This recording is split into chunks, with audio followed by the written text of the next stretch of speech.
The book of Joshua. Let's back up and remember the story so far. So God chose Abraham, and then his family became the people of Israel, who are then enslaved down in Egypt.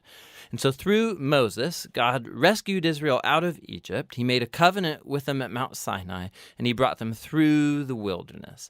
So Israel then camped outside the promised land, and Moses called them to obey God's commands so that they could show all the other nations what God is like.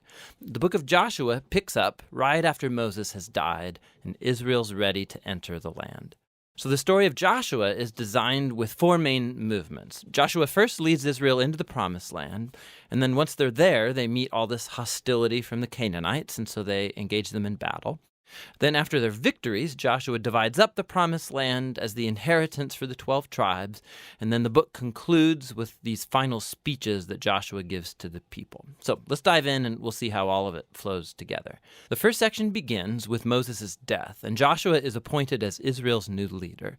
And the author intentionally presents Joshua as a new Moses. So like Moses, Joshua calls the people to obey the Torah, which means the covenant commands that they were given at Mount Sinai.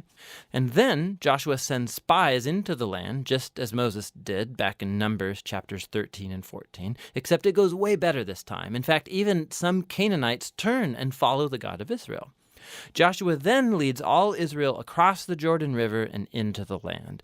Just like the sea parted for Moses in the Exodus, so here the river Jordan parts and the priests carry the Ark of the Covenant across, leading all Israel with them.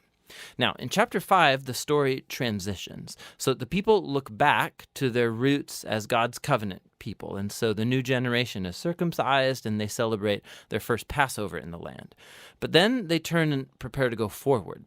And Joshua has this crazy encounter with a mysterious warrior, who, it turns out, is the angelic commander of God's army. And Joshua asks, "Are you for us or are you for our enemies?" And the warrior responds, "Neither," which shows that the real question here is whether Joshua is on God's side. It makes clear that this whole story is not about Israel versus the Canaanites. Rather, this is God's battle, and Israel is going to play the role of spectators or sometimes supporters in God's plan.